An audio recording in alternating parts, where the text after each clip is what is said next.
What's happening, members of League Zero? I'm your host, Grapekick, and welcome to the Week 11 edition of the Novice Countdown. I'm here with a few of my guests. Say your name.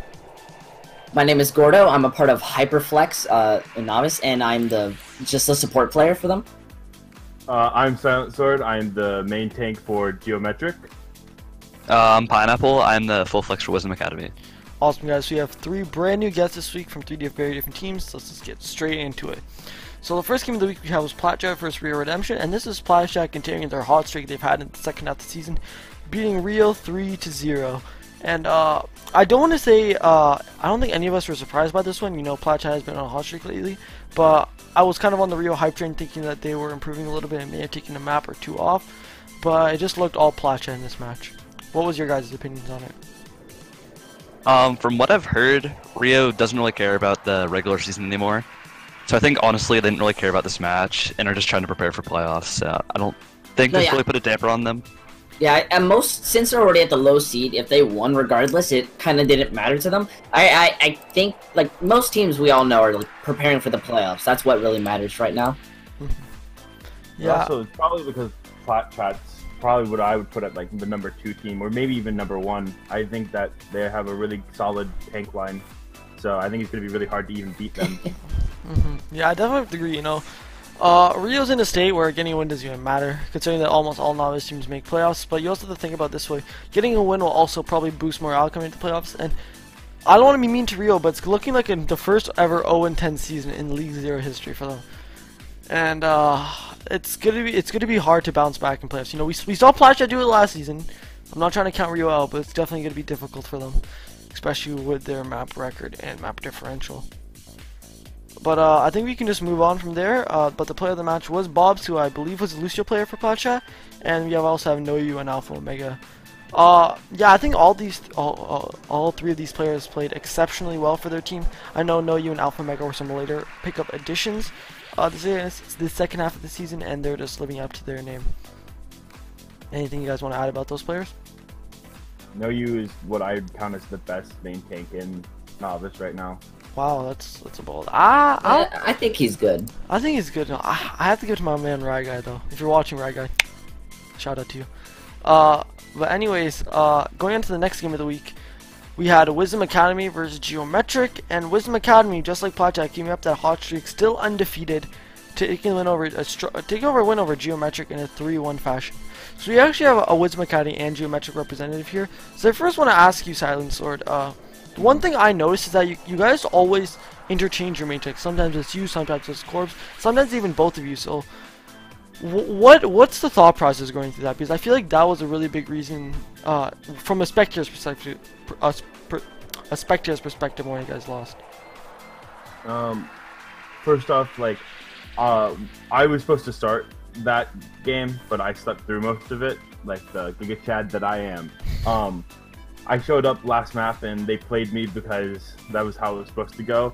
But we had a set plan of pretty much just me and Corvus going to go in together and gonna play like double shield against them, and we had really set plan to just kind of roll them through it. But because I slept through it, we had to adapt on the fly and try to find what would work best because of my mistake. So yeah, it was kind of hard for us to find the tank that would fit the best in that situation. And I think my team did really well of trying to find it, and we took the map even when I wasn't there. So I think that's great. Yeah, definitely unfortunate that you couldn't be there. Pineapple, I have to ask you though, what was your guys' preparation in coming to this game, and do you feel like Geometric underperformed? Our preparation was just trying to counter the main tank, because that's like what we try to do to most teams. And despite like Geometric like not having their full numbers, I think they did play pretty well. Like they did take one map and they almost took a second one, so good play by them. Oh, fair enough, fair enough. So Gordo, from a spectator's perspective, what did you notice from this game? Well, honestly, I had Wisdom more in the favoritism, because the thing I see about Wisdom is they figured out how to have better micromanage than most teams. Most teams will honestly just sit there, hesitate. Geo often will sit there on a while on the same composition, or they'll sit there and switch too much and their ult economy is broken. But when Wisdom stays on it, they often are very confident and it works out in the end. Yeah, I definitely have to stay there. I'd have to agree with you on that one. Wisdom Academy has been put into a lot of uncomfortable map situations, but they always find a way to turn it back around no matter the circumstances. And this was just another example of this. You know, Geometry was able to tie it up 1-1. Wisdom got their stuff together and ended up taking the win overall. But going on though, the player of the match here was Titanic, and the honorable mention was Pineapple. Shout out to you, Pineapple. You're in this VC. You played exceptionally well, and I know Titanic played really good too. Pineapple, you probably have something to add about Titanic? Yeah. He has like 5 honorable mentions before this game, so pretty happy that he finally got a player of the match. Dude, it's his time. Yeah, this Wisdom Academy roster, like, they have some of the best players in the league, in my opinion. No bias, of course. But, yeah, this is one team I'm really excited to see coming into the playoffs, for sure. Especially with all the hype built around them. But going on to the last game of last week, we had OTW versus Hyperflex. And this game, no surprise to anyone, OTW ended up pulling off the win 3-1. So, Gordo, I have to ask you, Hyperflex has kind of been on a downhill in the second half of the season. So, what has been happening in the second half of the season, and what went wrong in this game in particular? Alright, so what's been going on in the team internally is just been a lot of focusing, a lot of mentally. We honestly have not been going down. More of our morale has been going up with each loss. Like, we were really crushed after the Platchat game for different reasons. But after that, we got our momentum up, and so pretty much on to the, when we were going up against the OTW game, it was really hard to find scrims. Nobody wants to play what OTW was doing. So we came into this with about semi-practice. Like, we still grinded the hell out of this, and we came in this ready, and by the map win, you know, we played to what we knew, and we played damn well. The map was, like, very close. We were all excited. At most, we were just annoyed because, of course, Bash and Farah, we were sleeper on that. We're right on it. Like, but overall, we were not upset, and, of course, in a Rio game, we're probably gonna be trying, but you know, we're going to be trying to have more fun in preparing for playoffs. Yeah. Do you feel like Hyperflex is improving, though? Because... yeah. Extremely. If you can... Extremely. Like, honestly, no leak, but we kind of scurry right now. We kind of scurry. We're like giant raccoons, dude. Okay. You don't know what to do with the raccoon. I'm scared of giant raccoons. Yeah, see? You don't know what to do with them. So, Silencer, Pineapple, what did you guys notice from this game that ended up helping OTW pull off this win? I also didn't watch the VOD because I don't even think it's uploaded yet. So that's a weird, champ.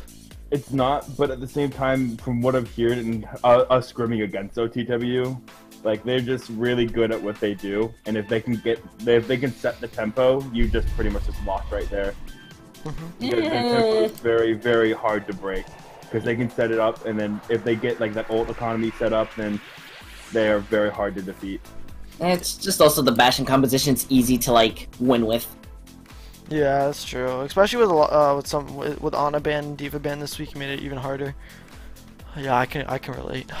Fucking wait, what? Who cares about that? Anyways, one thing I did know is that all the teams that were expected to win this week ended up winning, and that was Platchat, Wisdom Academy, OTW. And I don't want to make any correlations from last season, but last season there was 3 top teams and 3 bottom tier teams. Now I don't want to limit anyone's chances on winning this thing, but it's looking like Platchat, Wisdom, and OTW have probably the best chances coming to playoffs right now. So yeah. Anyways, though, going on to the last segment of the video, we have the predictions. The first game of the week we have is Geometric versus One Trick Wonders.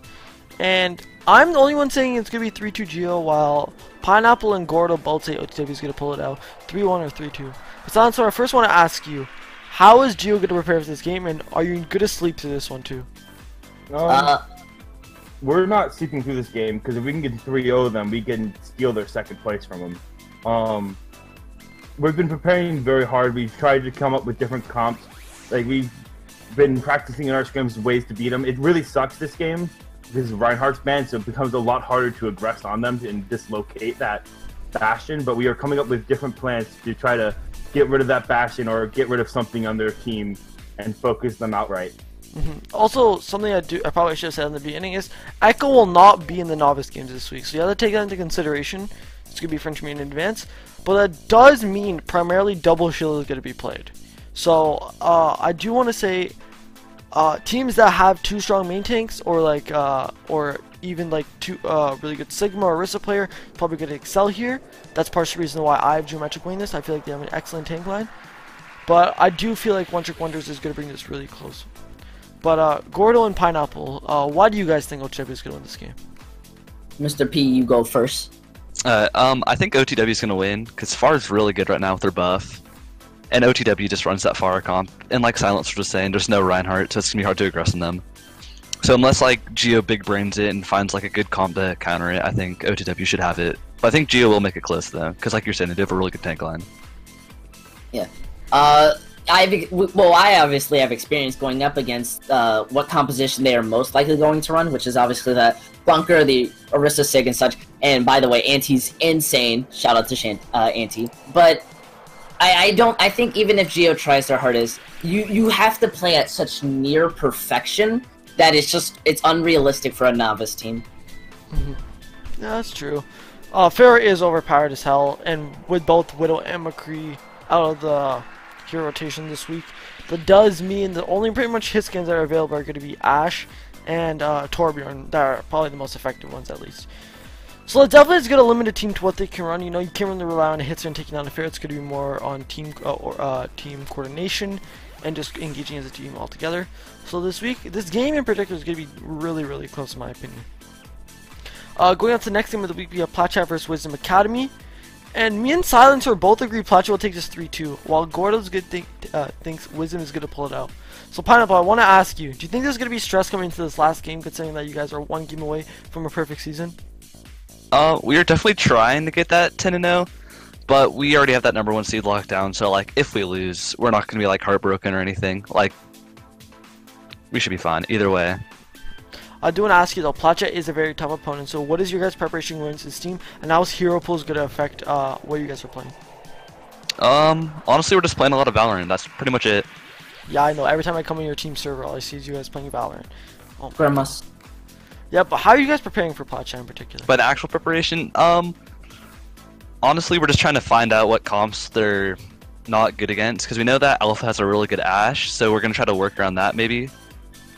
So, yeah. Fair enough, fair enough. I want to ask you though, Gordo, why do you think Wisdom Academy has the edge in this game?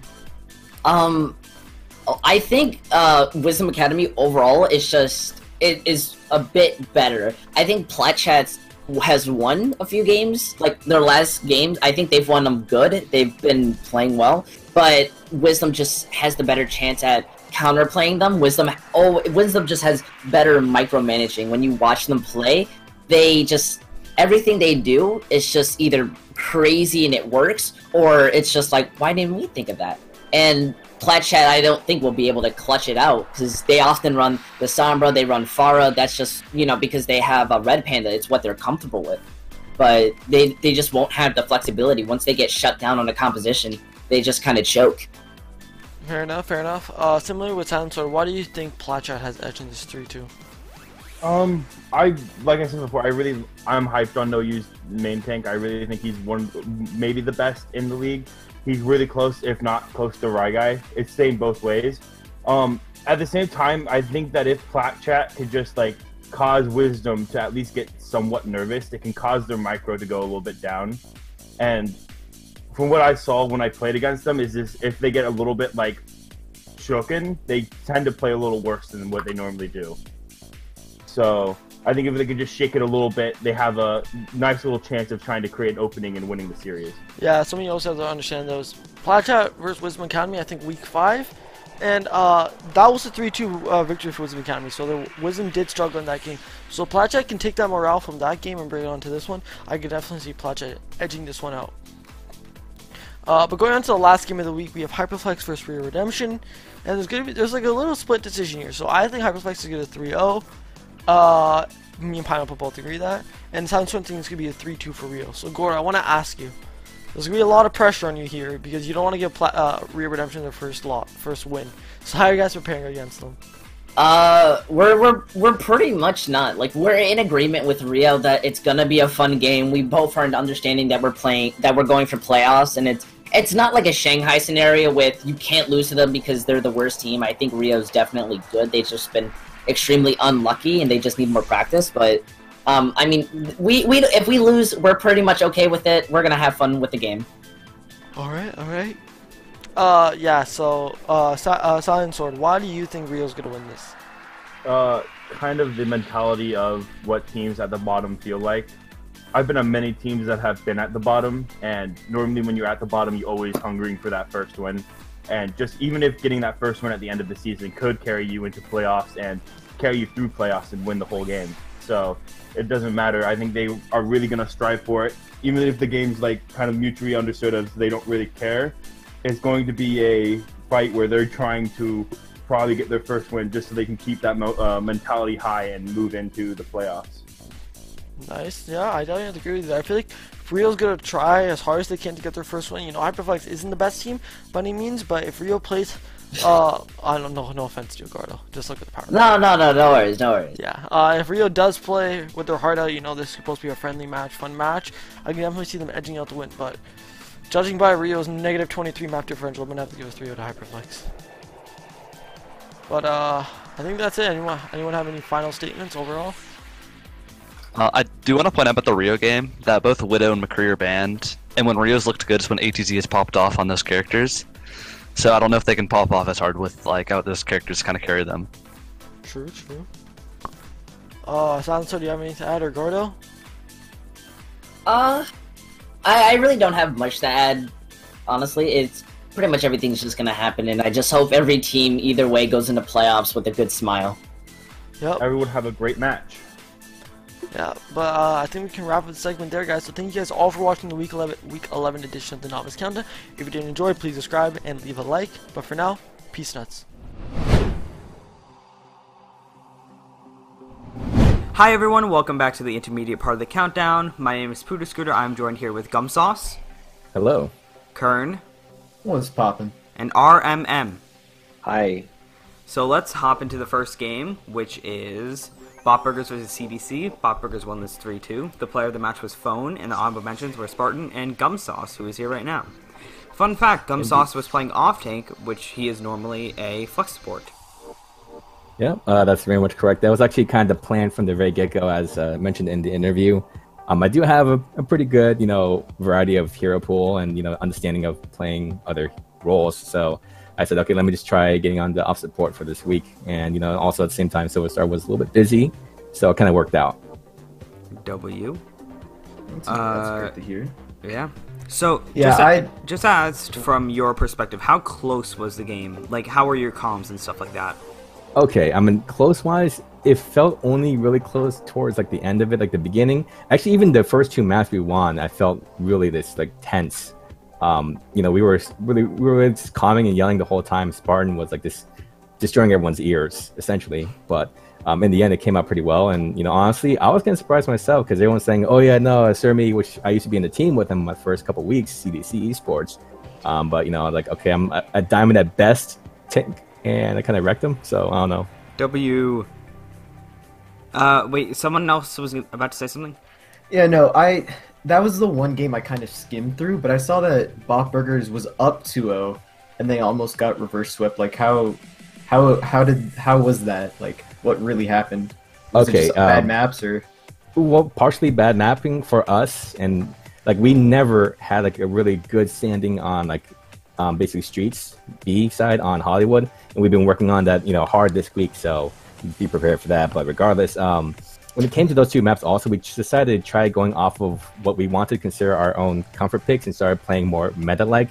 And then we said, okay, no, this is not going to work, so we kept on switching off heroes and then losing that old economy and then kind of lost those maps. And honestly, CC played really, really well on those 2 maps.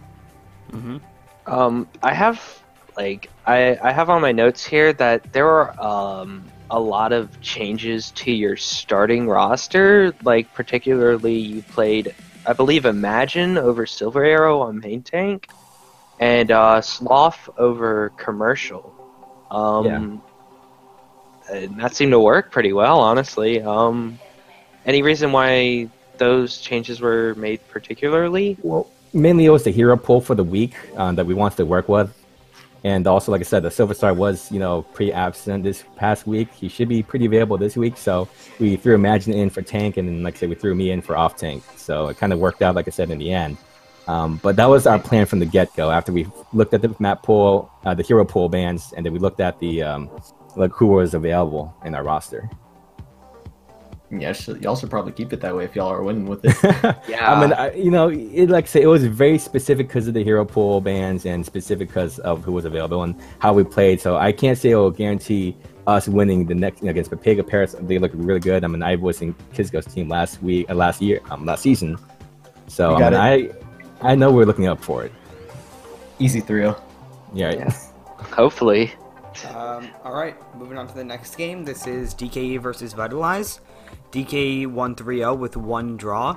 The player of the match was Mini Poo, and the honorable mention was Kit. This game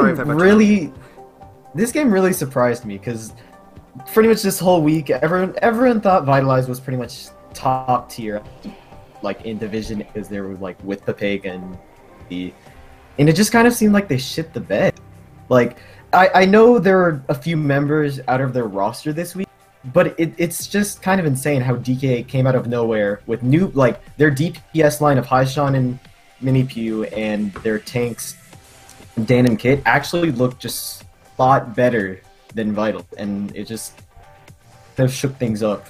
Yeah, not to mention, Haishan usually is their main tank, and he was on Projectile. So I found that particularly interesting that, they switched it up a little bit. Yeah. It's been a weird week for everybody. Yeah. Yeah. I have a question, though. Is DKE still in the running for playoffs, or are they out?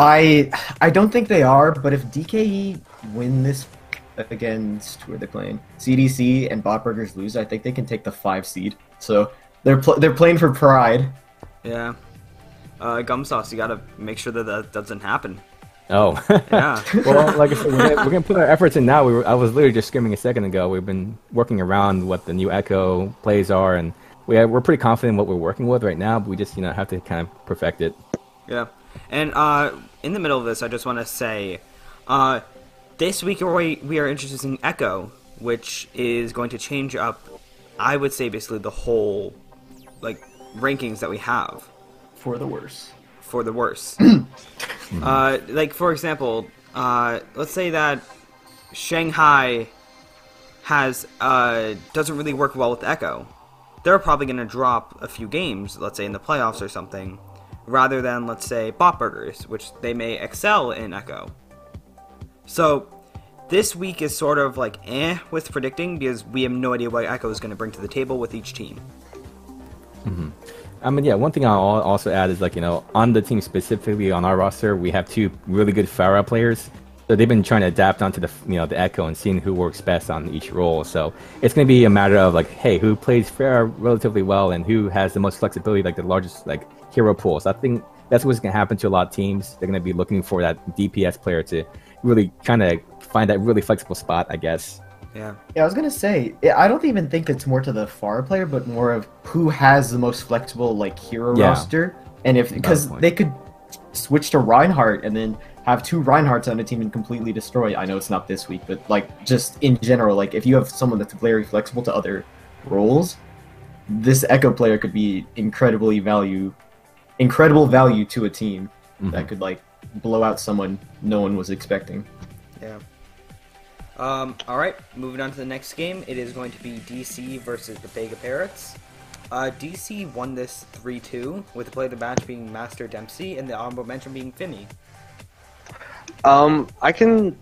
I have a few things to say about this game. I found it extremely entertaining. In fact, I think it might be the best game of last week.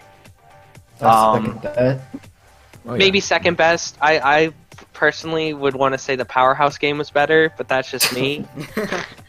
But Don Bongo, gosh, I really think he should have been player of the match because he got picked up only near the tail end of the free agency, and he has just been absolutely insane these past couple of weeks. Honestly, I want to say the Legend of Don Bongo just started, and I feel like DC can quite possibly make a run in the playoffs because of him. Oh yeah, I absolutely Yeah, I would- agree with that. No, you go first. Yeah, no, it's No, just like you. basically, yeah. I mean, especially when we went against him last week, it was like, okay, how can we even counter Don Bongo? It was like, nah, he just runs in and destroys everybody. I mean, like, I don't know how else to explain it, but like, they're gonna have to find a way to really like focus him down while not feeding, because I think that's kind of what DC does best. It's like they throw in all their resources into the main tank, kind of like how the Titans did it last season on Bumper. But then, it's like you gotta find who to prioritize at that point. Like, do you prioritize the supports that have been keeping him up, or do you try to take down the giant? Yeah, actually, I'm pretty sure Pepega plays pretty similar. They throw all their resources into Jeff. Yeah. So, it was kind of interesting watching that. I mean, just watching that, like, I felt like DC. I mean, okay, the reason I think Master Dempsey was player of the match was because it seemed like whenever he died, the team kind of just crumbled apart, and that's when Pepega struck. And I felt like his pulls and just like his Orisa play when he was in created so much more like value to the team. And I'm on the hype train for Don Bongo as well, but I think Dempsey kept that team like glued together, and Don Bongo kept trying to stretch it out to see how far he could go before he got loose. And that's how DC won for the most part, but that's why Pepega kept it close, already being what we thought was the #1 seed, but who knows now. Yeah, Dempsey is extremely, I guess, versatile in all roles. So he's just really good. Wasn't he on? He was on Powerhouse. Yes, prior he to- was on Powerhouse. He was. I wonder what happened there. He was inactive when I joined, so I've never really Ooh. had the chance to play with him. But he is That's an a shame. extremely nice guy, and I think he's a really good player. I'm glad to see him playing well on DC. That's good to see. Also, shout out Fimi for being an honorable mention. Yeah, shout out to Fimi. Just make sure he's said. Yeah. Alright, moving on to the next game. This is just Shanghai versus Overcharged.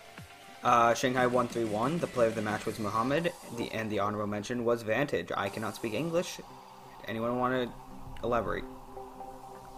Well, I guess just Shanghai was the better team. I really didn't watch much of this game. I will say, Akimbo wasn't there, so Yeah, I wanted to. yeah, Akimbo, yeah. Akimbo's low-key kind of cracked on everything. But yeah, he wasn't there. And just Shanghai's good. They just played to their strengths. Yeah, I was kind of surprised because I watched the game and I liked Ironic. Is it just Ironic? Okay. Yeah. But like I've seen Akimbo play Sigma, and I thought playing the double shield they'd be fine with putting Akimbo on Stigma, but I guess they leaned more towards the Orisa, and that's what seemed like kind of screwed them over because when watching they just kind of felt lackluster compared to Shanghai's just high damage output from Vantage and just Muhammad inting into the team and booping and killing everything. Because why not Muhammad? Yeah. And I feel like they kind of over like Shanghai just pretty much took over wherever OC was playing, and that's just kind of like they fell back, and that's all that happened. Yeah, OC did win first map though. That's true. I mean, the thing is also I know a lot of I've seen a lot of players in Shanghai before. Madam, Snipes, Vantage, Luffy. So like they all have like a lot of them are like lots of star potential. So I mean, I was wondering like how I'm not sure exactly how to word it, but I just feel like they have strong standings, and I think they're going to definitely go very far in the playoffs. I think that this specific game exemplified that. Yeah, I agree, and I just want to state this: Copy Dog didn't stream at the first map, so we didn't get to see OC's win. So we tuned into stream to see a SS3, even though OC won control map. So shout out to OC for actually winning it, but I didn't see it. No one did. Which is a shame. Alright, moving on to the next game. It will be Yoink versus High Society. Yoink won 3-1 with a draw. And the player of the match was Luxy. The honorable mentions were Kern. Hello, Kern. And Spolk. Hi. Kern, can you, Yeah, explain sure. what I got happened. you. Yeah. So during this week, we weren't stressing, but we scrims were getting in our head a bit, and we just felt like we were getting punished so hard. I don't know if it was the scrims we were playing against or the people we were playing against, because we were kind of out of League Zero, and it seemed like we were getting punished so hard. But then Friday rolled around, and we started just like somehow gelling perfectly as a team, and we pretty much carried that momentum into the High Society game, where we kind of just let Luxie roam free, and me and Spork just kind of pocketed the hell out of him, while our DPS did DPS things and Zach did Zach things. And I feel like that's what kind of just gave us the edge. But High Society played really well, and I was surprised only by the Nick Skiller switch a lot of maps. Like, they kept swapping him back and forth, and I'm guessing Nick was the projectile player and Skiller was the hit scan player, but it didn't seem like they were committed to a specific comp, which kind of gave us the edge, because we just committed like to one thing and it just kept screwing them over. And if they swapped to a different player, we just swapped our same comp around with like one character, and we just had the upper edge. Yeah. Yeah, I will say Yoink, in my opinion, is probably the most underrated team going to the playoffs. This is, of course, if they make playoffs. It is Sure, it is not confirmed. Yeah, it's going to be very close for them this week. But if they make playoffs, I honestly feel like they can beat Papega Parrots. It'll be close, but they definitely can do it. Luxie is extremely talented, and in fact, I think their whole roster is extremely talented and extremely underrated. Yeah. Yeah, I mean, I see a lot of star power there too, and I scrimmed Yoink a lot, in Bot Burgers, and like I see how they've evolved over time, and like I don't know, like the team does impress me almost every time I watch them. So like this one, different. Yeah. I'd also like to say thank you, Acri, for calling out Acid's Doomfist 24/7, even though he was playing fine. Acri, for a whole Horizon Lunar Colony map against Overcharge, said Acid's Doomfist wasn't doing anything, as Acid got every kill in the game. But you know what? I'll let it slide. I'll let it slide. And I'm just looking at the standings, and if Yoink wins their next game, we are confirmed into yeah, the playoffs. But if Yoink loses and High Society wins, anything other than a 3-2, they move on. Because if they get a 3-2, you guys tie in map differential, and then it will go to map differential, and then it will go to match whoever won that match. And Yoink won the match 3-0. So is it map differential, or does it go into head-to-head? Like head-to-head wins? First it goes to map differential, and then it goes to head-to-head. And you guys won head-to-head 3-0. So Yeah. So would we win that, or would we still have to play the map against them? I believe you would win that. Oh, cool. I'm not 100% sure, but I believe that you would win that. I like the sound of that. Yeah. Alright, moving on to the next game. It is Wait What versus Powerhouse. Wait What 1-3-2, with the player of the match being Nyx.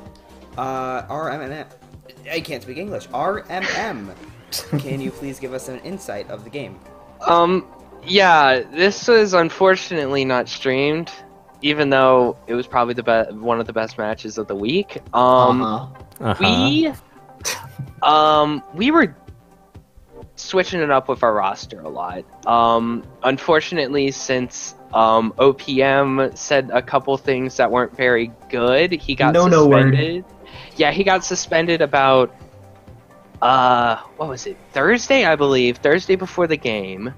So we were kind of had to throw me into the scrims for 2 days in a row, and I literally had to go to like basically Lucio boot camp, or I guess main support boot camp, just to get me ready to play. We were running Grape originally. We were gonna usually roll out with him, but Aspect was unplanned. We were planning to have Hero, and he did not show up. And yeah, that is kind of what happened on our side. We I believe won the first two maps, Mhm. and then we lost Hollywood,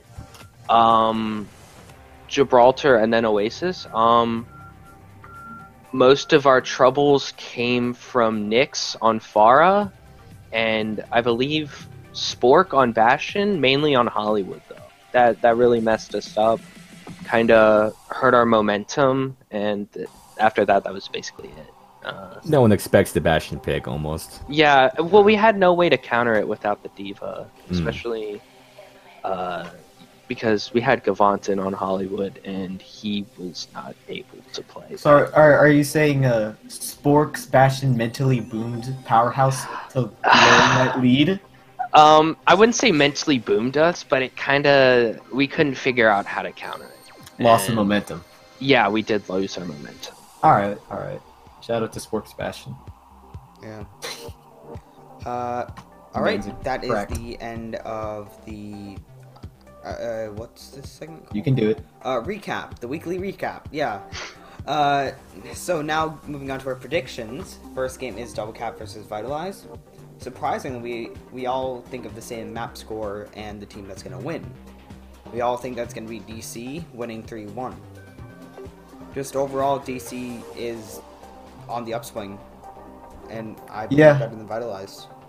I agree with that too. After just going off of recent games, since I'm not in Division A, so I can't really intel what these two teams are going through.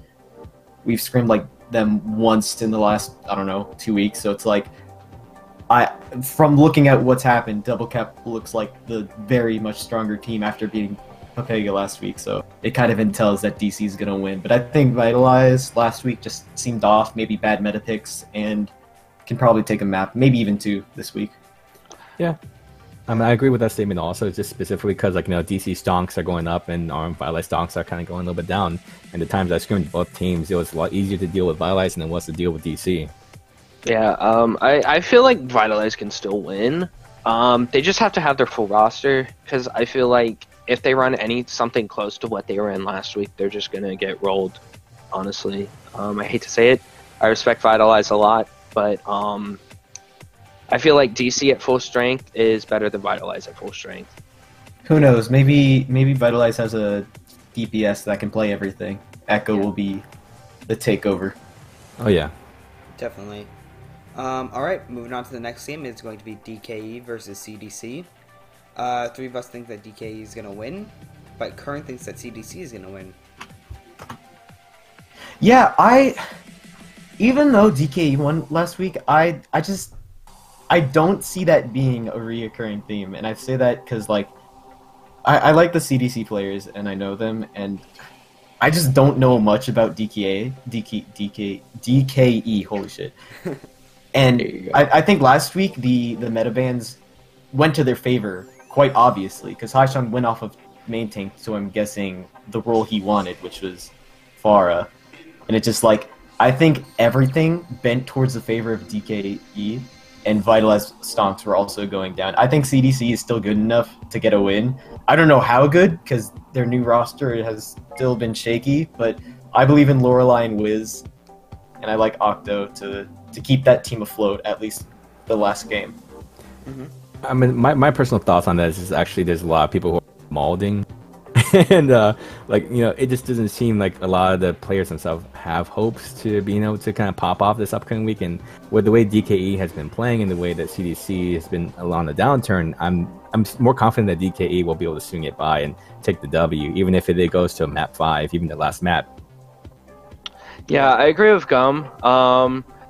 I feel like we both started on CDC this season, and I think we both have a general idea of the environment there. Oh yeah, I'm not gonna say what I think of it, because I'm not in the mood to start conflicts. But I feel like Gum said, DKE has been playing extremely well these past few weeks, and I feel like they will win that. Also, CDC does not seem like they know what they're doing with their roster. They've had a lot of changes from last week and the week before, mainly at main tank and flex support, I believe.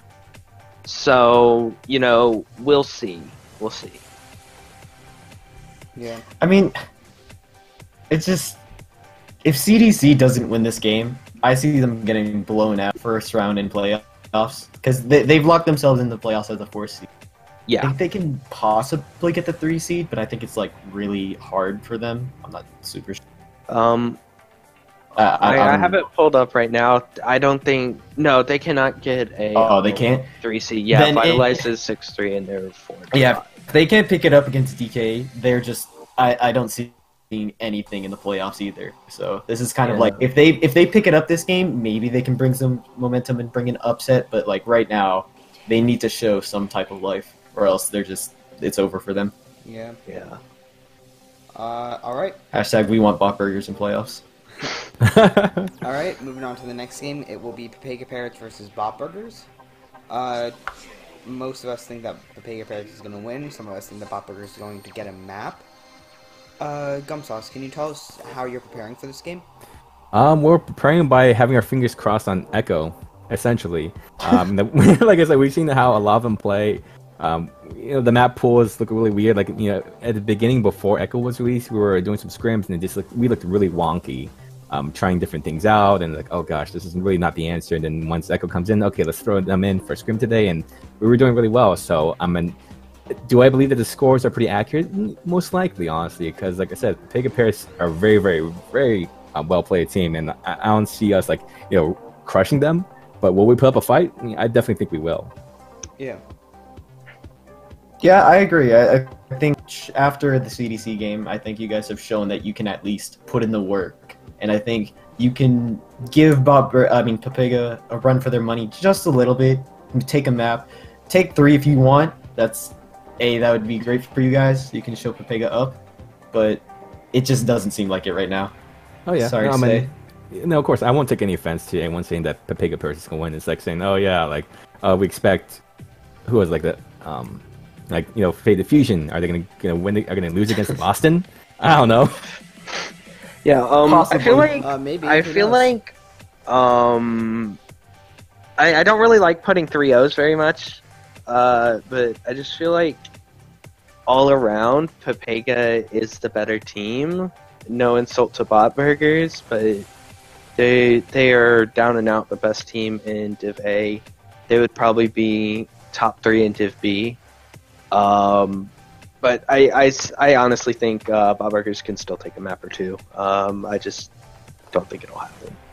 Yeah. I feel that. All right. Moving on to the next game, it will be Yoink versus Powerhouse. We have one representative from each team here. I believe that Powerhouse is going to win the 5-map series, while Well, you're wrong. Okay. While Gumsauce thinks that Yoink is going to win the 5-map series. I'm going to defend my vote, saying that I believe it could go either way, but I just think that Powerhouse has the ability to make it more in favor of him. More in favor of Powerhouse. Him. Him, yes. I feel that. Powerhouse is all of one player. But one player. But no, my opinion is actually very much similar to previous Scooter. I just feel like Yoink has a little bit more clutch ability, and so I think they might be able to clutch that to the last map. I would like to see how it goes, because I think this is gonna be the most interesting map out of this division, personally. So I'm definitely curious to see how it runs out. But I'm still thinking Yoink might have a little bit more clutch ability. Alright, RMM, you want to go first for me? Yeah, well, right now at Powerhouse, we have already clinched our playoff spot as the 2 or 3 seed, I believe. Most likely 3, I believe. But we have been testing other team comps. I'm not gonna we have been putting players in other roles. Leak. Leak. I will say, watch out for the Aspect Zarya, and watch out for the Dad Echo, and you might or might not see me on Orisa. The leaks are huge. There are indeed leaks here. Nothing has been confirmed. Y'all hearing this, right? We're just tinkering around. Yeah. You do realize that the other team is here listening. I don't care. I don't think Dad cares. That's confidence. We've basically just confirmed to probably be 3 seed, and Taking it. Yeah, fingers crossed we don't have to play High Society in playoffs if they make it. Hopefully it's Yoink, because, No one be playing Wait. us, you know that, right? Yeah, I know. Well, we might play. You never know. I mean, yeah, true. You never know. I'll just say, even though obviously Powerhouse isn't seeming like this is a necessary game, Yoink has to realize that we just hope for Overcharge to beat High Society, and we would like to win this so we can just confirm our playoff berth here. So we're gonna take this game seriously. We're kind of shocked at the Echo poll, as like we kind of just voted on that yesterday, and all of a sudden it's now part of the games this week, which is kind of stupid by my side, but we'll let that be. And so I think we just need to keep confident and keep rolling like how we have been. Yeah. That's really all. Alright, moving on to the next game. It will be Overcharge versus High Society. Three of us think that High Society is going to win, but Kern believes that Overcharge is going to win. Can you I please got explain all why? faith. I got all faith in Overcharge to beat High Society. No reason at all. Nothing playoff implication wise. I just think Overcharged is a better team. Okay, but all seriousness, Overcharged I think just didn't seem right with the bans last week, and I feel like they're gonna look a lot more comfortable this week. High Society looked for the hit scans a lot, and since McCree and Widow are both banned this week, I feel like they're gonna be at a bit of a discrepancy without having both their like main characters being able to be played, and I think High Society is gonna lack in like overall DPS, and I think OC is gonna take this because their DPS just are more what's it called? Flexible. Got it. Yes.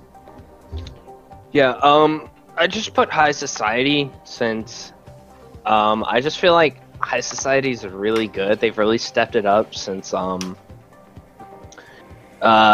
guess like week 8 or 7, I believe. I just feel like Overcharge is still good. It all depends on Razor and how they play with him due to Widow and McCree being banned. Yeah, that's really all I have to say about that. It all depends on Razor if OC can win.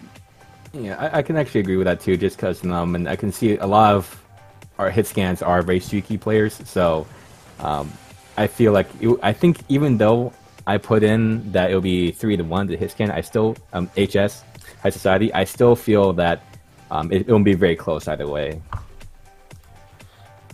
Yeah, I do imagine this game will look close. Alright, and rounding out the predictions, we have Wait, before you say that, wait, Oh yeah, my bad. Pooter, why didn't you say why didn't you say that you liked High Society? You've said that every time. Okay. Moving on to rounding out the predictions, we have Wait What versus Shanghai Sellouts. I forgot to say this before, and Wait What asked me to put in a person's name. This person's name is Colby, about the win over Powerhouse. I forgot to say that. Oh no. Colby, let's go! Oh my god. Oh, They said, quote, he carried us. So, I have to put him in. They pinged me. There's nothing I could do. But moving on back to the predictions, it is Wait What versus Shanghai Sellouts. Two of us believe that Shanghai is going to win, while two of us think that Wait What is going to win. I believe that it could go either way, but I think it's either going to be 5 maps or 4 maps. It will not be a 3-0.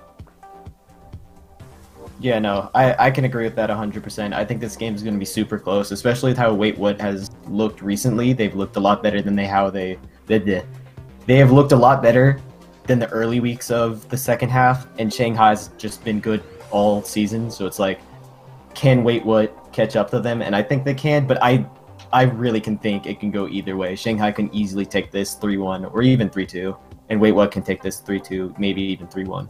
Yeah. I just don't think it will go 3-0.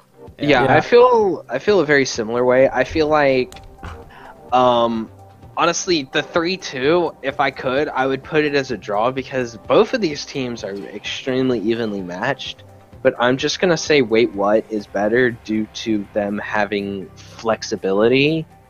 Mostly because when Powerhouse played against Shanghai, this might have been because of hero bans, but they mainly ran the same team comp, especially the DPS. They stuck to hard Pharmacy with Vantage and Widow with Snipes.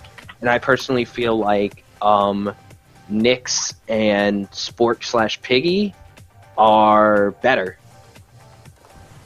Yeah. Alright, this is the end of the intermediate part of the countdown. Do you guys have any final words? Yes. Shout out to the Yoink Arabic Twitter. We would appreciate the follows. Thank you very much. Do you have a Twitter handle that you want to shout out? Do you know the Twitter handle? Maybe? Probably not. Anyone else have any other words? Shout out to my super hot manager, Stewie. Twitch channel is twitch.tv/Stewburger. Oh my gosh. I do have one last thing. I actually have to say one thing to Octo, if you're listening. It's Homer time. Monka Dubby. Okay. Alright, so, see you guys next week. What's happening, ladies and gentlemen of League Zero, and welcome to the Advanced Division for Week 11, second to last week. This upcoming weekend will be the last week for the regular season. We got some interesting guests for you tonight. Going from top to bottom, we have MKey, the main support for Hanamura. Good morning. It's your favorite 8th round intermediate pick here. We also have Beast, one of the tanks from Hangzhou, took a second. Yeah. And then we got McMatt from Goats Only. What's up? So, going into this past weekend, we had some... honestly, we didn't have very many good games. we had a lot of shit shows. Did we have any good games? Not that I the first know of. game that I'll talk about, Flock versus Hangzhou, was okay. That was about the Okay. best game of the weekend. Yeah, Dude, that's us. It was pretty good. Like, comparatively speaking, it was good. That's the game I would recommend going back to watch, because Hangzhou has their moments. They look good. Their newer pickups honestly have surprised me in a good way.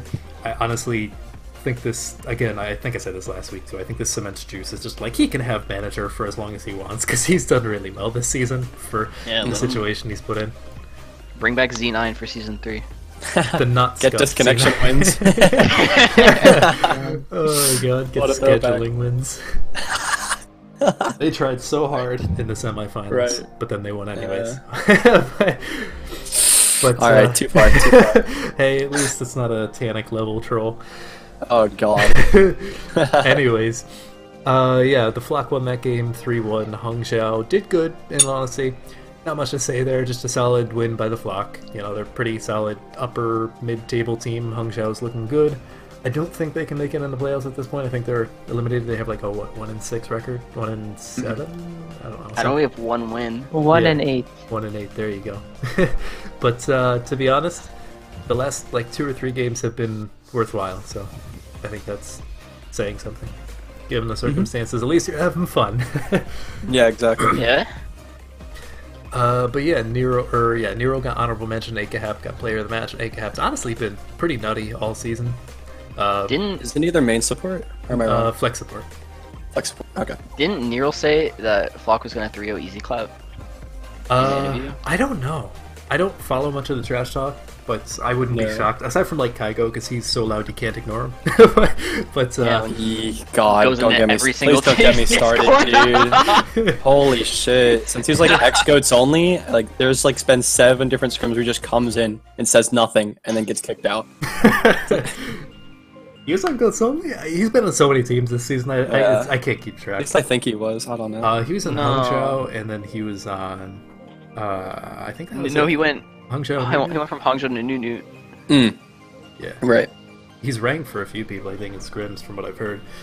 So that might be it. I don't know. Or maybe he just... Oh, found no, her he got suspended because he was ringing for or for Goats Only. I remember now. Oh, yeah. Yeah, and then I that one remember that. intermediate player snitch. I remember. That was against HH. I remember that stream. Yeah, exactly. I don't know.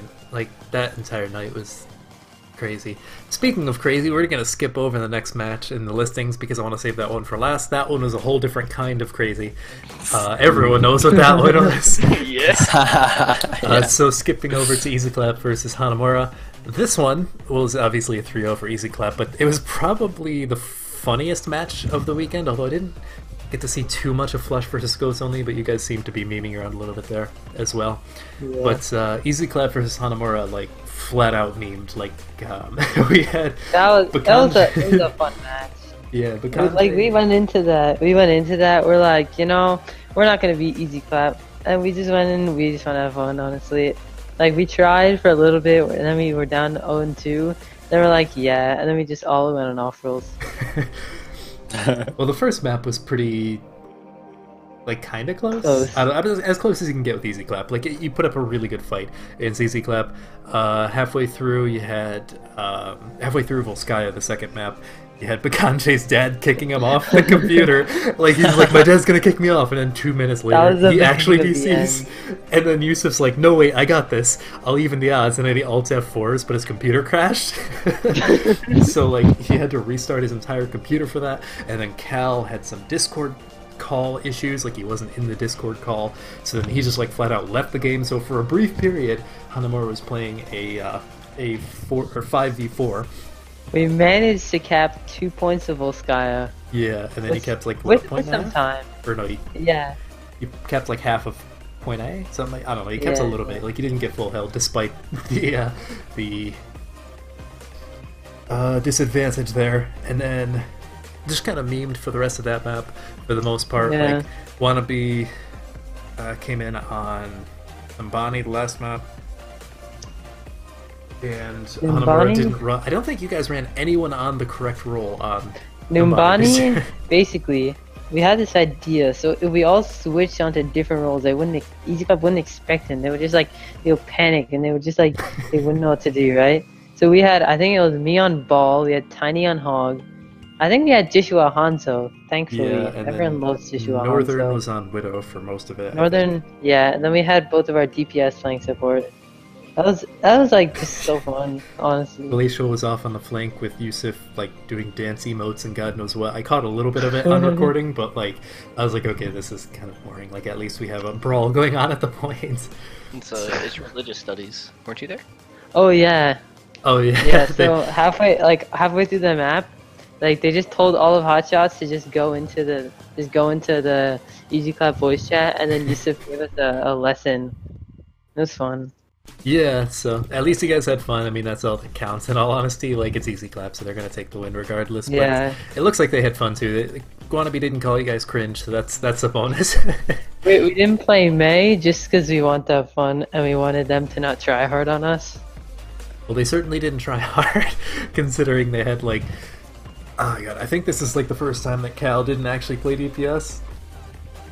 But, I actually got to see Gagbag play. I was really happy about that. Gag hasn't played since, like, what, week 2? Their secret weapon. Hey, Dino Nuggies incoming. What the hell did Gag play? I think he played DPS. No, they had Falcon play DPS and Gag played mostly Zarya. I think a little bit of Ball. His Ball was nasty. Actually, I think it was Joshua who played Ball a little bit for you guys? Or was it Northern? One of the two of you played Ball. Oh, I played Ball on Numbani. I mean, like on Ilias. Oh. Someone played like when you guys were actually trying. Ball, Someone played Ball for like at least part of a round and was actually pretty sick on it. But yeah, fun match. If you want some laughs, I'd recommend watching that. The casters had a real tough time casting that one. They're like, I don't know what's going on. And you can't hear me in the recording because I mute myself for that, but I was just like, I don't know, say something. And then the last match, Flushed versus Goats Only, 3-0 for Flushed, unsurprisingly. But looks like you guys still had fun. Goats Only put up a good fight. Void got player of the match for Easy Clap. Swift got player of the match for Flushed. Zira got honorable mention. I don't know, has Zira even gotten a player of the match? He might have gotten it like once. Probably. I know that was a meme on Chengdu last season where like he never got it until like... Yeah, there would be like some games where just gave it to Bubbles and then he would just scream, because he was like 12. It was pretty good. Let's see, has he gotten it? Yeah, he got it 2 weeks ago. So he has gotten it. They Must have took been a pity vote or something. How did that happen? I don't know. I think he carried that match. But He probably yeah, did. honestly, not too many close matches. And then there was the Newt versus Guangzhou, which anyone who's looked Lordy at League, love.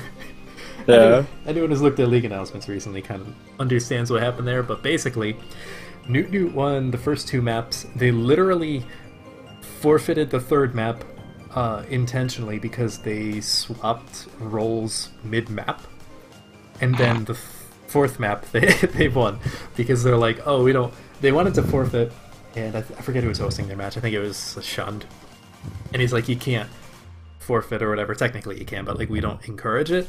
Usually, when teams ask that, I just won't respond and let them play it out unless they're begging for a pause or something. But then they just purposefully swapped roles to forfeit. But then we had evidence brought to our attention, the staff team, that that Newt was receiving coaching, like not like coaching either, like on the first map and the second map, and we didn't check anything after that because they lost the 3rd map and technically they forfeited the first 2, so the 4th map didn't matter at that point. So technically Guangzhou won 3-0, but the actual map lineup was 3-1 for Newt. Yeah, they got coaching, despite the fact that they probably didn't need it. They kind of stomped Guangzhou. That's what I'm saying. They They just didn't need it. Are you fucking kidding Well, me? like, They did They not. just didn't need it, dude. That's what I'm Against saying. Guangzhou? Come on, They just dude. don't need it. I It's know. new. That's a very interesting way to secure a playoff spot. Yeah. Half of Guangzhou's wins, or because Newt had to forfeit. Exactly. That's crazy. That's what I They wanted have to 2 point out. legit wins.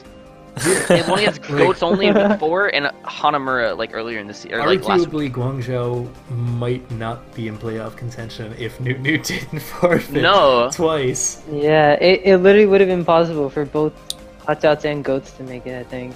Possibly, You know, yeah. Well, yeah, because Hangzhou and Guangzhou, as long as they had better map differentials, which I don't know actually. I'd have to do the math, but like, and I can say because like we have screenshots of it. In staff chat, we also have the actual VOD link of it, but like it was not insubstantial coaching. Like I don't think they needed it, and I can't be certain if they used it, but we know that they got it, and that's the unfortunate part. And like there was one in particular on I think Ilios, which was the first map, that was like an entire paragraph worth of coaching. It's like, stop! Like that's too blatant Like- for us to ignore. Like if it was if it was memeing in team chat, then like okay, fine. You know, if you're like Pog or whatever, you know, fine. But like giving actual coaching, like you're playing Brawl, they're playing Dive or whatever, just run into them, and it's like no, you can't ignore that. So we kind of had to. It sucked, but oh well. I mean, Newt is still in playoffs. They're pretty much locked in at this point. So Yeah. at the very least, they have that. Just please don't coach during the playoffs.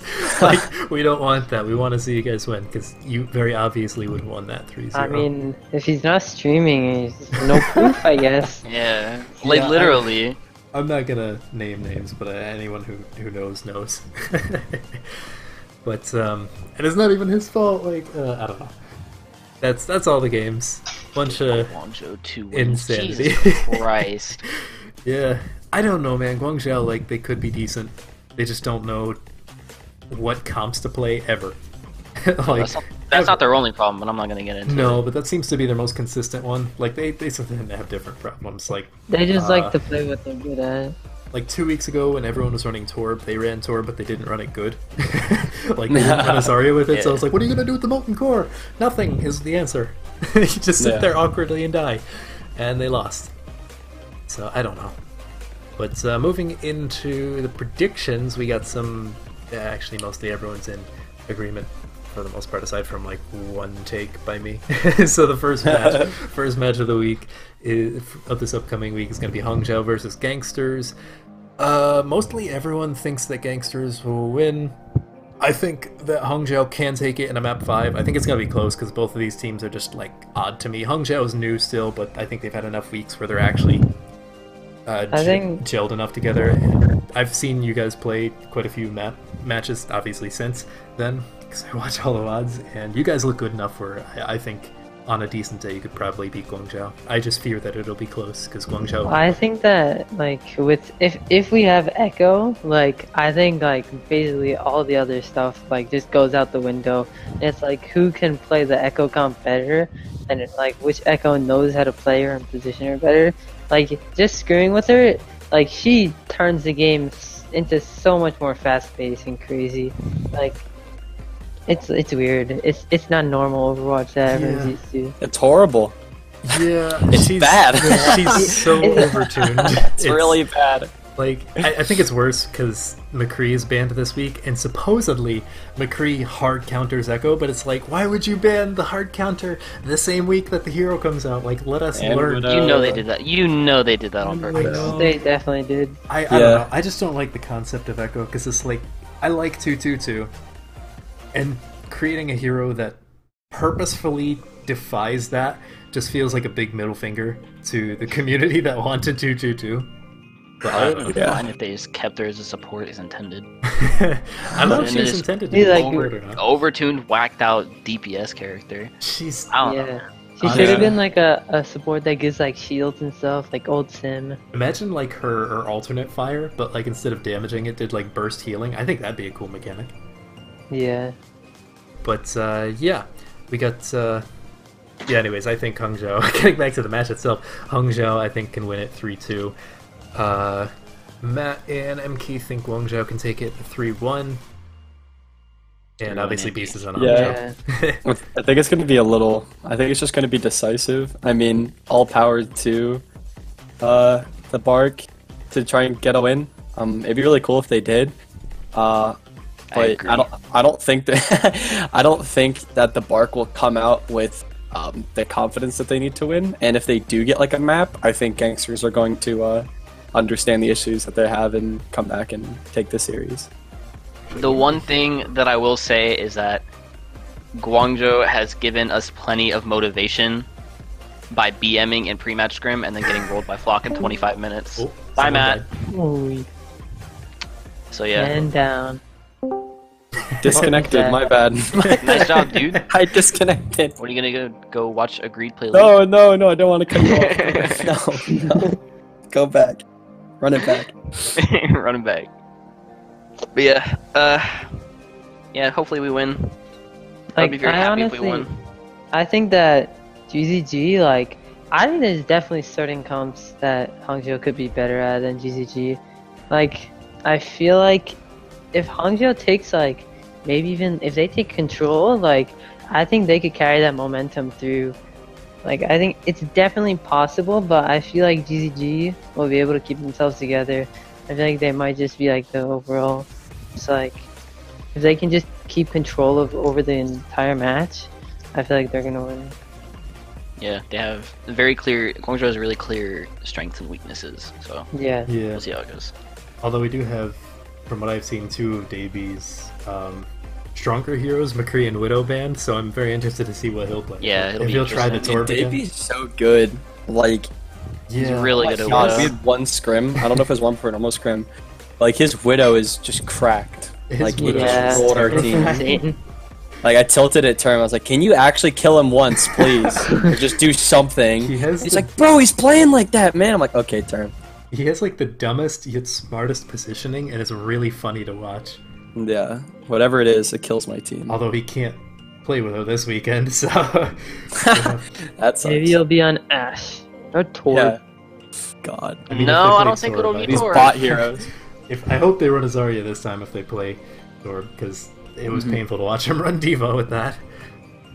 Let's see. Next matchup is Newt Newt versus the Flock. We all think Newt Newt is going to win, as long as they don't forfeit again. We think to varying degrees. Myself and Beast think it'll be a 3-1 in favor of Newt Newt. Matt and MK think it can go to a map 5. Honestly, I think Newt Newt for the most part outclasses the Flock. Especially in terms of like tank line. I think in terms of the support line, especially if they have Buffalo in, like AKHAP's been pretty nuts, but I think Buffalo is just better. Yeah. Their DPS Especially I feel like are the in one mythology thing that plays, too. yeah, especially mythology plays, like that's gonna put them over the edge. And then Yeah. I think like Peter and Nerul are pretty cracked, but I don't know if they alone can carry, especially in this meta where like DPS can't really carry nowadays. So That's I actually don't know, it's Peter, hard to, especially without Widow. You know, Peter and Nero aren't bad at all. No, they're Especially pretty for good. like Lee Zero, they're pretty good. I mean, hey, season 0 champions, so that's gotta mean something. Yeah. Granted, they were masters back then, but you know. Yeah. I'm looking at the poll that we gave management to see if Echo's going to be played this weekend, and it's almost dead 50-50. Why do you do this? Just say no. Every single time. Let's just Everyone say no. yes. Say It's- yes. it's like What is dead- wrong with you? It's like No. dead even. I don't understand. This We happens need to give every time, just like the devs should have given time. I know. Smile. I would How have. about you give the deciding vote to Time Overwatch? Oh, God. Yeah, Yeah. Oh, God. I'd be excited to see it in Owl, dude. Like if I were to watch an Owl game, I don't want to see the double shield. I want to see an Echo duplicating, doubling ults and stuff. Oh god. I just remember when Jeff Kaplan was in with Sinatra and he's like, I just think about how cool it would be to watch you play Zarya, and it's like, then put him in on Zarya! Don't give a character that lets him have a third tank? Like, what is wrong with Get you? 2 grabs. He would. Yeah. It's like just give him 20,000 damage per 10. Zarya. Yeah. Actually, I think Echo's base damage right now is peaking at around like 13k per 10. Like, that's nuts. Yeah, Yeah. I saw a screenshot from And you Carter have a on Mercy like, half the time. I think you should be able to, like, if you're in like a 2-2-2 scenario, I think it, I don't know if it would be that hard, but like for players like Sinatra and stuff who could play DPS and tank, like have both them and a DPS in spawn, swap it out, and switch up the role. I don't know. I feel like this wouldn't be that hard, but I know in Overwatch League you had to change your seat to change roles. I think that's ridiculous. I think it would be cool if they had like a UI that forced you to, but I don't know. Oh yeah. That would require more than what's in the game right now, because Yeah, just a bit. unfortunate. But getting back to the matches, yeah, pretty much Nunu's probably gonna win that one. Easy Clap versus Flushed. Actually, this one is surprisingly split. About 50-50. Myself and Beast think Easy Clap will take it 3-1. Matt thinks Flushed will take it 3-2. My microphone's in the way. MK thinks Flushed can take it 3-1. Oh, I So, amend yeah. my score. I'm sorry. I think 3-2 clap. My bad. Oh. That's not me being bitter from the games. I wanted to get that straight. I think that Easy Clap on paper has players that they may not start out smart at all, or strong, or coordinated, or caring, or motivated, or focused. Yeah, but I think that if they actually just a little bit care about winning and their whole roster is there, I think they can do well. And if Flushed like pulls out some weird comps because their players are so flexible, Easy Clap would be one of those teams to figure it out quickly and shut it down. Yeah. But I do kind of want Flush to win because they're putting actually one of they're like what realistically second place, and Yeah. they're giving in so much more effort than other teams, like consistent difficult scrims, changing comps and all this stuff. So if they win, that's great for them, but I just don't see it really happening. But they can, they definitely can. Yeah, I mean, it can't be any worse than the last time they faced when Melon was just hard throwing the entire time. So at I least could we'll have see- 6v6. I could see it being a 3-2 depending on how OD playoffs go.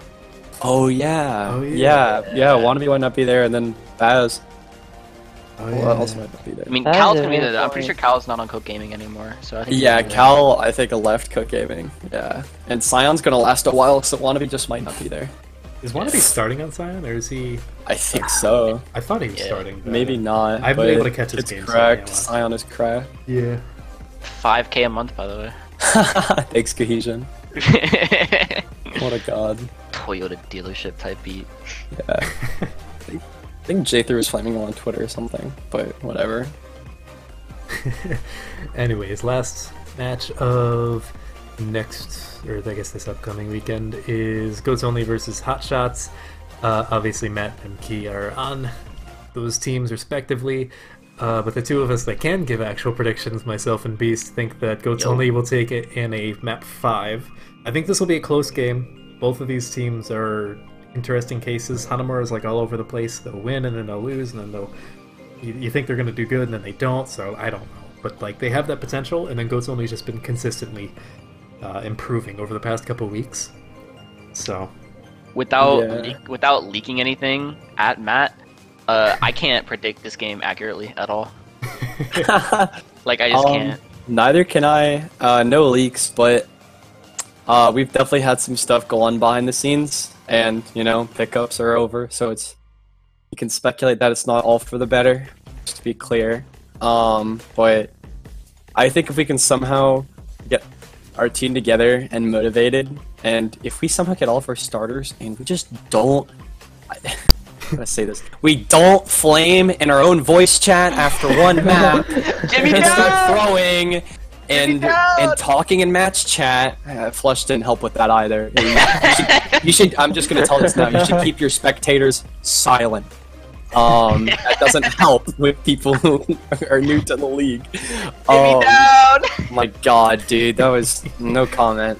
But no, I think if we could somehow get our stuff together, we'll be able to win not easily, but decently easily. But if we don't, we could definitely lose, and then we'd be kicked out of our chance of playoff. Yeah, and you guys should run Bubbles on flex support.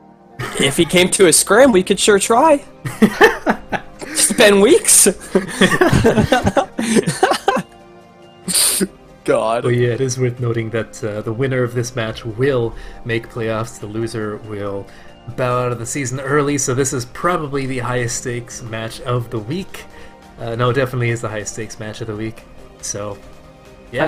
I mean, I think that really, it just depends, like, Hotshots, if we're, like, in that mood and we're just, like, in, like, that, like, mental state, like, we play, like, so much better just out of these, like, random times where we're all focused. And, like, I feel like if we're just in that mental state, we could really play really well. And like, I think it's gonna be a close series either way.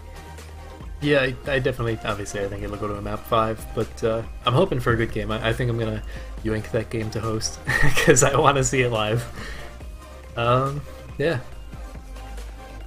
Actually, it's looking at the standings, it's gonna be really interesting to see. Like who gets the bye weeks and stuff. Right now it's looking like Easy Clap and Easy Clap and Flock have locked up the bye week straight to the semis because conferences are weird. Yeah. So actually, I think the winner of Hanamura versus Goats has to verse Flushed in the quarterfinals. So sorry, fellas. Sick. And then if GZG wins, then it'll decide if it's GZG versus Newt or Newt versus GZG. Yeah, I think they're just...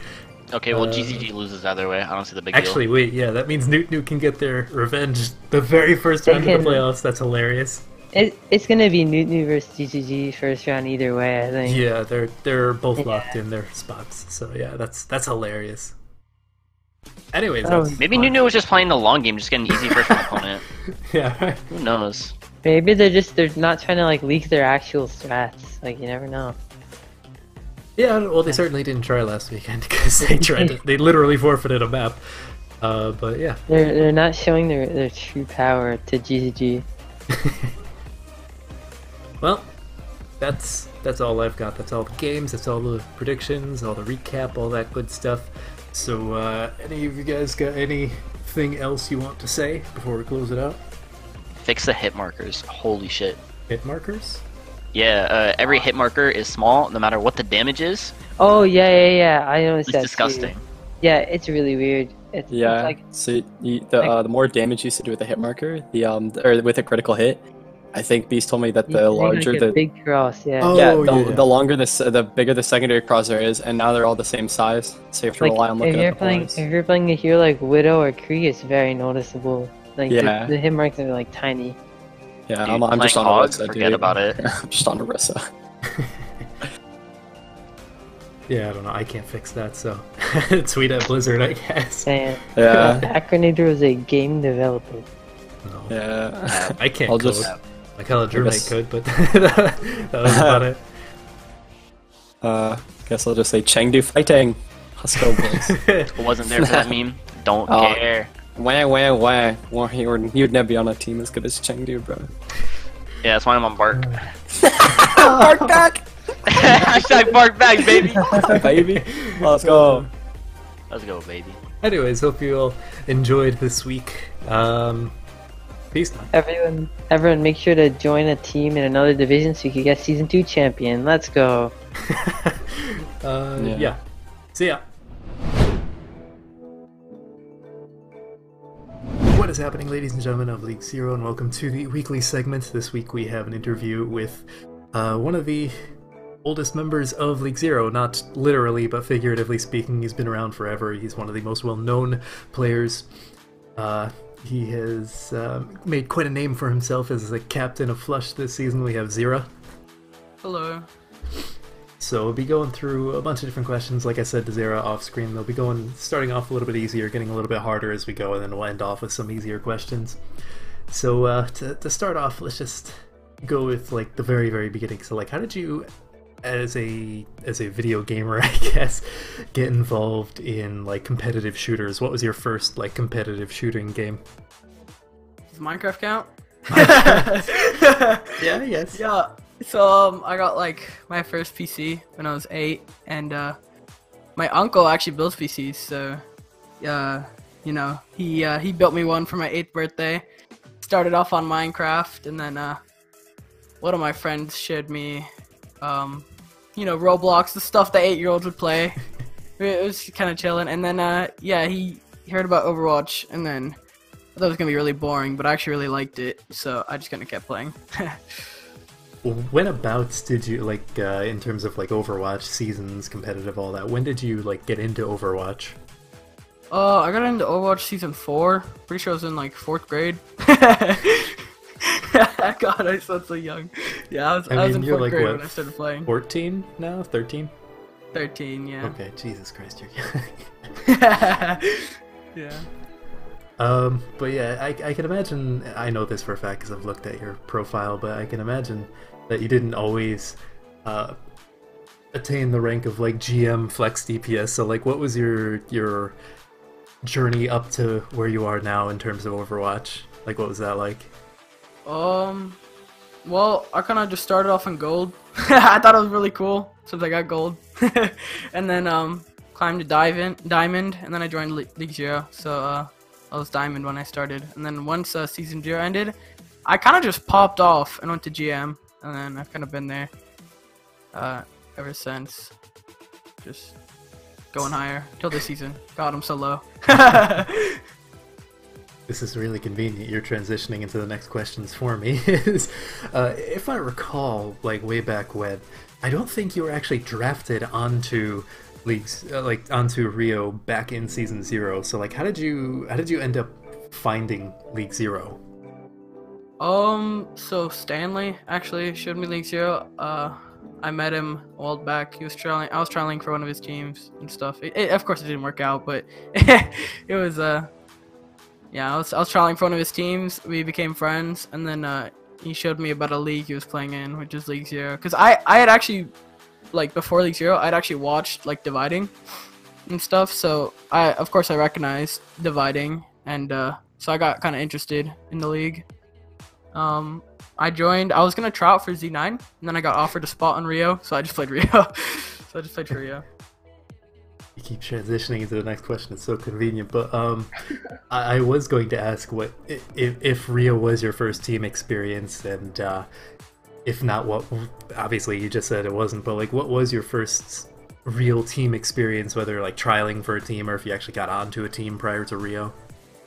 Well, of course. I mean, before I hadn't really like cared about like actually like I didn't have a goal for Overwatch. I just kind of just played on a team with my friends for the fun of it, just kind of chilling. And then they showed me League Zero, and I actually had really fun playing in like a league that's like competitive. So I guess I would say Rio was my first team.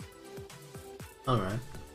So I guess because like the Season 0 crew is so small, especially with not a lot of them sticking around after that season, how would you personally describe League Zero and Season 0, I should say, and your experience with Season 0 to someone who wasn't there? Season 0? Well, I mean, there are a lot of better players now. I guess I feel like I don't know. Everyone's kind of improved that we're in season 0. You know, they've kind of improved since then. And I mean, yeah, season 0 was kind of just Go Again, running the show. So it was kind of, I don't know. I mean, it's fun that they were a challenge, but that was kind of weird because it was my first time being in like a tournament like League Zero. What would you say are like some of the more important things you've taken away from the teams you've been a part of in the league? Because I know you seem to treat your teams like a family almost.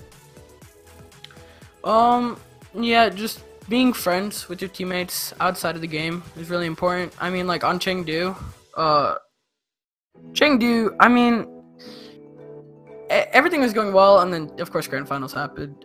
Things kind of went bad, but nah, Chengdu was towards the end of the season. It was amazing, and it's really important to kind of be on the same page as your teammates. That's what I would take away from that. But this one might be a little bit difficult for you to answer, but between all the teams in League Zero that you've been a part of up to this point, Rio, Season 0, Chengdu last season, now Flushed, which one would have to be your favorite? Right now, God, I loved listening to Bubbles and Marky flame each other and Wannabe go off, but I'm gonna have to say Flushed, because I mean, Flush is just, well, first off, it's my first season being in a position of captain, and so it's obviously a new experience for me. I mean, I've enjoyed it so far. I've had my ups and downs and stuff, but again, like my teammates, we have like such a good like environment. Like we got Plato. Plato's my favorite. he's I don't know. He just brings the environment up so much. So we got a fun thing, and then I mean, everyone likes to scrim on the team. Everyone likes each other. It's just an overall good experience. So, speaking of you being a captain this season, like after being just a player for the first 2 seasons, what made you want to step up and accept Red X's offer to be a captain? I kind of just I wanted to try something new. I mean, I feel like I could do it, so I wanted to give it a shot, and I think it's been working out pretty well. I mean, I've had my downs, of course, being a captain, but I think overall, it was a challenge at first because I had no idea what to do, but I'm getting the hang of it, and I think it's going pretty well. So, as Flushed is right now, do you think you guys legitimately have a chance against Easy Clap when you verse each other, you know, this upcoming weekend, obviously, but also in the playoffs if you meet there? Of course. I know a lot of Easy Clap players are gonna kind of just go off on me, but I actually think we legitimately have a chance of beating Easy Clap, and I wouldn't be surprised if we won. I wouldn't be surprised if we won, because I legitimately think that, of course, Easy Clap is the best team that's ever been in League Zero throughout the seasons. Like, it is just stacked. But I'm gonna be honest, I think a lot of our players are, what's the word? Just kind of not known, but still really good. Like, Plato came out of nowhere, Swift came out of nowhere, Client kind of came out of nowhere. I mean, yeah, it's just our team's kind of not as known. Like, our players are not as known, but our players have the skill level to compare with Easy Clap. Alright. Well, moving away from our humble little community here, you actually have some experience personally in the Tier 3, Tier 2 scene, specifically, interestingly enough, the South American contenders scene. So what's the story behind that for people who aren't quite in the know? I mean, it's kind of, at least in SA, it was more organized. Like, basically, you'd have a set schedule, and then you just show up whenever your scrims have to report if you're absent and stuff. It was just a lot more organized. I mean, it was fun trying something new. South America, a lot of people speak Portuguese, and I actually was I I actually played with one of my ex-teammates on Reddit Clout, which was pretty fun. Yeah, he's from Portugal, so that was pretty cool to play with them again. So how did that's such like an interesting and random thing to be a part of. Like, how did you even come by that opportunity?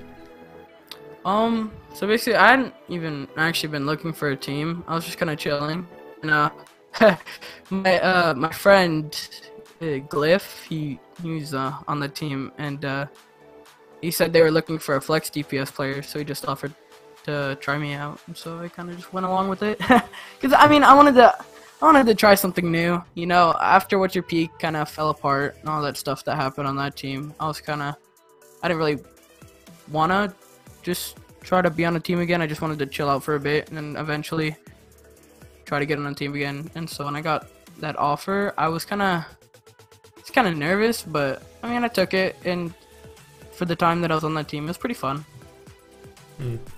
And obviously, shortly thereafter, the entire team got purged and whatnot. But but before that actually happened, you were on the team for like what, a week and a half or so? Did you actually play any official matches with them, or was it just like scrims for the most part? No, it was mostly scrims because they were getting ready to have their the rosters finalized for contenders, but yeah, it was mostly just scrims. It was a lot of fun getting over the challenges of 150 ping. But yeah, no, I didn't play any official matches with them. Unfortunate. But I guess in a way you are still eligible next season to play. Thank God. Yeah, no, you have to actually play in a match to be ineligible, so you're good there. Rip Baz. Rip Baz. Rip a few people. There's quite a few people next season that Yeah. won't be able to. Rest in peace, Myth. He actually rang for Flush today. So rest in peace him. So do you think you'll like ever get another chance at like top open division or contenders again? Or do you think you'll even go for it? Yeah, I would go for it. I was actually trialing for a team a couple days ago. I'm just waiting to hear back, but yeah, I was trialing for it was Star Esports, their team. So I don't know, it was fun. So yeah, I haven't really been looking for a team. I haven't really posted my LFT. I kind of just like, these years just so fun for me, and I mean, I got time, so I'm just kind of chilling. That you do. Yeah, I'll look for the opportunities when I feel like it, I think. Do you think you would go for South America again, or you want to focus on like North America this time? South America was an experience, but I mean, overall, North America's like, I don't know. I mean, I don't think I could play with 150 ping for my entire time playing. So I think I'm gonna stay with North America, but it was fun to, you know, see where South America went and stuff. It's not gonna bother learning Portuguese anytime soon. Yeah. So speaking about your chance at like going into like the big leagues and whatnot, like potentially someday going into like top OD, possibly contenders, maybe even OWL, who knows. For now, it's a pretty common stereotype that like kids and your age, you know, because there are quite a lot of them apparently in the tier 3 scene. There's a common stereotype that they're either immature or toxic or both. Do you think that applies to you at all as a player? I don't know. I don't think I'm toxic. I mean, sure, immature, but I wouldn't say I'm toxic. So I don't know. I think since Rio, I've kind of grown a bit as a player and a teammate, and I guess just as a person. So I feel like I've, you know, I have a good mental now. I guess I could say. And sort of building off that, do you think, because you would know the competition a lot better than most people watching this would, do you think you would be particularly appealing to any like tier 3 orgs or teams that are looking for flex DPS, either now or like in the future when you do decide to look? I think in the future. Right now, I'm just trying to I guess just practice and have fun with my friends. But I mean, once I practice more and kind of like get on that grind again, I think I could genuinely go somewhere. All right. Well, sort of on the other side of the coin for support, something that I don't think anyone has ever bothered to ask anyone in this league, much less you, is how much does your family know about like your Overwatch adventures? My family actually knows quite a bit. I told them about League Zero, just kind of fun league that I play with my friends and all this stuff. I told them about my time in SA, and yeah, I think they know quite a bit about what I do in Overwatch and stuff, and the teams that I've been on. Like, I talked to them about what's your peak. I talked to them about my teams in League Zero, like Chengdu, Flushed. So yeah, they know quite a bit. Do you think they can like comprehend quite how good you are compared to like the average player, or do they just know like you play? Yeah, they know how good I am compared to the average player. Yeah, I tell them quite a bit, so they know how good I am compared to like more like average players.